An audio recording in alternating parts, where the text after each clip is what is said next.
ആപ്കി അദാലത്തിൽ കോൺഗ്രസ് നേതാവായ ജ്യോതി ആദിത്യരാജ് സിന്ധ്യയുടെ മേലുള്ള കുറ്റാരോപണം ഇദ്ദേഹം ജനങ്ങളിൽ നിന്ന് അകന്നു പോകുന്നു എന്നുള്ളതാണ്. ഇപ്പോഴൊക്കെ മൊബൈൽ ഫോണിൽ ധാരാളം മെസ്സേജുകൾ വന്നുകൊണ്ടേയിരിക്കുന്നു. അതിലെന്താ എഴുതിയിരിക്കുന്നത് വെച്ചാൽ സിലിണ്ടറിന് 103 രൂപ കുറഞ്ഞിരിക്കുന്നു, പഞ്ചസാരയ്ക്ക് 31 നിന്ന് 29ആയി, അരി 105 നിന്ന് 65 മാറി, പെട്രോൾ 83 നിന്ന് 68 കുറഞ്ഞു, സർക്കാർ ഉദ്യോഗസ്ഥർ കൃത്യസമയത്ത് ജോലിക്ക് പോന്നു, ബ്രിട്ടീഷുകാരുടെ കാലത്തുണ്ടായിരുന്ന നിയമങ്ങളെല്ലാം അവസാനിച്ചിരിക്കുന്നു, ജൻധൻ അക്കൗണ്ടിൽ 15 കോടി പേരാണ് അക്കൗണ്ട് ഓപ്പൺ ചെയ്തത്, 12 രൂപയ്ക്ക് ആക്സിഡന്റൽ പോളിസി കിട്ടുന്നു, 330 രൂപയ്ക്ക് മെഡിക്ലെയിം കിട്ടുന്നു. ഇത്രയൊക്കെ സംഭവിച്ചിട്ടും താങ്കൾ ഒന്നും അറിഞ്ഞില്ലേ?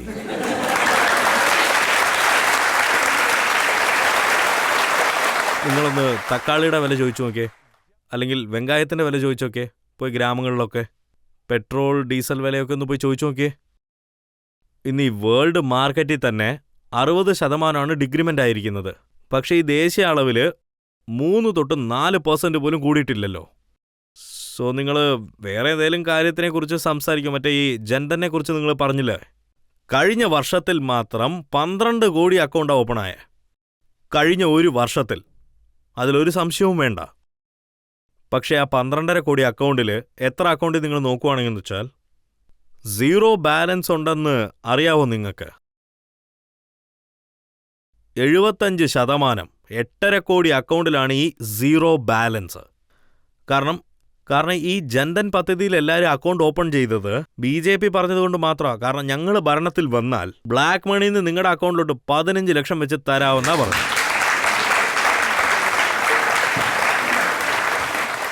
പക്ഷേ ഇത് ഈ നാടിനെ തന്നെ പറ്റിക്കപ്പെട്ട ഒരു കാര്യമാണ്. നാട്ടിലുള്ള ഓരോരുത്തരും എൻ്റെ 15 ലക്ഷം എവിടെ പോയെന്നാ ചോദിക്കുന്നത്. പക്ഷെ അതിന് BJPയുടെ നേതാവ് എന്താ പറഞ്ഞത്? അത് വരും തെരഞ്ഞെടുപ്പിന് പറഞ്ഞെന്നാ പറഞ്ഞേ. അതാണ് അവരുടെ ശരിക്കുള്ള അവസ്ഥ.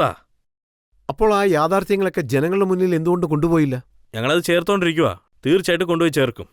അതായത് പത്രങ്ങളും TV ചാനൽസും ഒക്കെ സർവേ എടുത്തപ്പോൾ താങ്കൾ കൊണ്ടുപോയി ചേർത്തിരുന്നെങ്കിൽ ടൈംസ് ഓഫ് ഇന്ത്യയിൽ 73% ആളുകൾ സർക്കാരിന്റെ പ്രവൃത്തികളിൽ തൃപ്തി എങ്ങനെ രേഖപ്പെടുത്തും?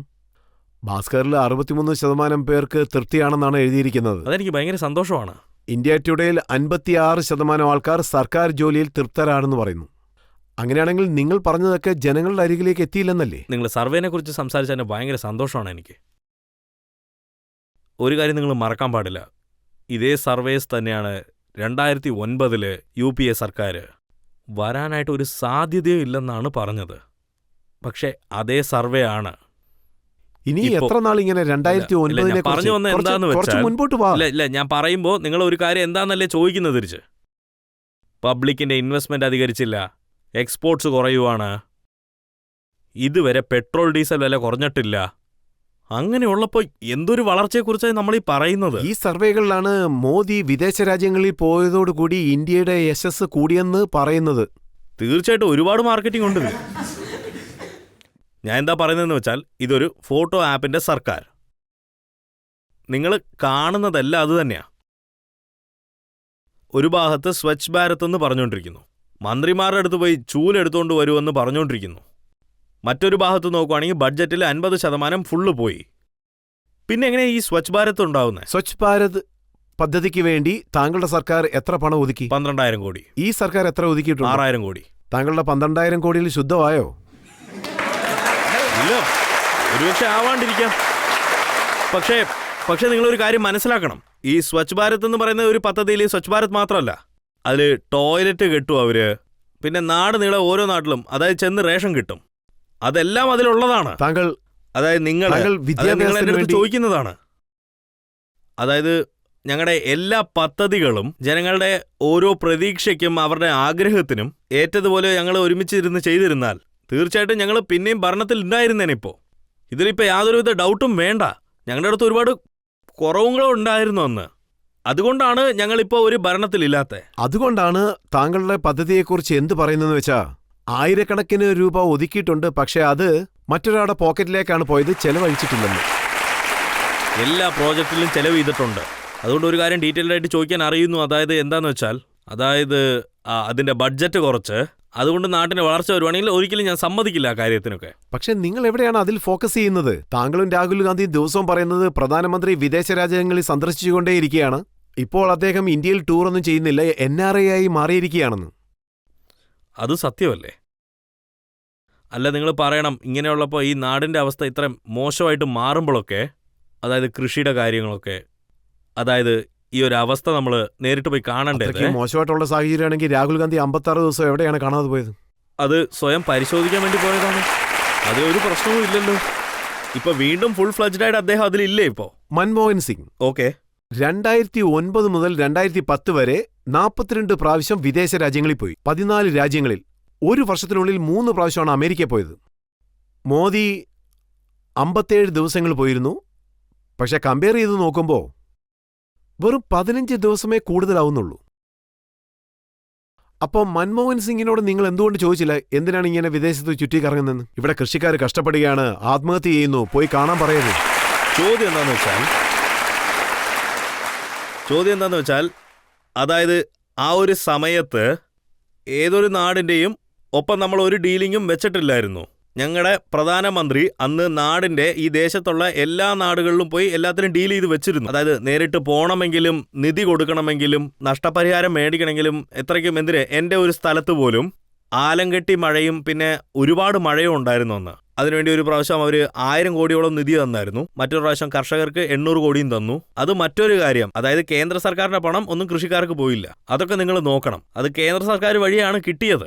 ആ ഒരു സമയത്ത് ഏതൊരു സെക്ഷൻ ആണെങ്കിൽ പോലും, അതായത് ബാധകമായിരുന്ന ജനങ്ങൾ എവിടെയാണെങ്കിലും ഞങ്ങളുടെ പ്രധാനമന്ത്രി എല്ലാം നേരിട്ട് പോയി നോക്കി തീരുമാനം എടുത്തിരുന്നു. അതെല്ലാവർക്കും അറിയാവുന്ന കാര്യവുമാ.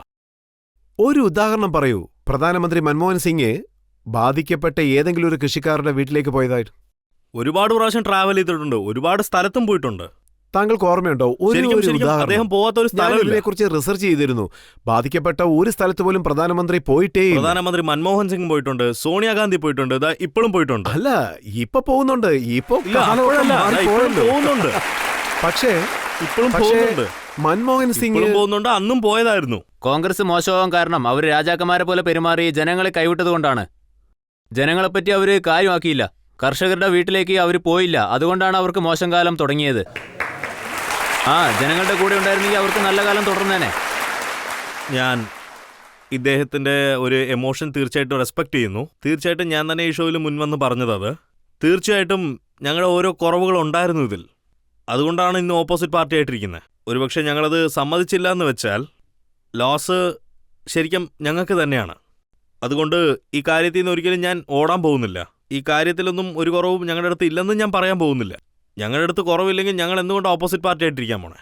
അതുകൊണ്ട് ഞങ്ങൾ അതിനെക്കുറിച്ചുള്ളൊരു സ്വയം ടെസ്റ്റ് നടത്തേണ്ടതാണ്. അരുൺ ജെയ്റ്റ്ലി ഇവിടെ വന്ന സമയത്ത് ഞാൻ അദ്ദേഹത്തിനോട് ചോദിച്ചു, സിന്ധ്യാജി ഇത് സൂട്ട് ധരിച്ച സർക്കാരാണെന്ന് പറഞ്ഞല്ലോ എന്ന്. അദ്ദേഹം പറഞ്ഞു, ഞങ്ങളുടെ സർക്കാർ സൂട്ട് ധരിച്ച സർക്കാരാണ്, പക്ഷെ അവരുടെ സർക്കാർ സൂട്ട് കേസ് സർക്കാരാണ്. സ്യൂട്ട് ഇട്ട സർക്കാരാണോ സ്യൂട്ട് കേസുള്ള സർക്കാരാണോ? ഏത് സർക്കാരാണ് ബെറ്റർ?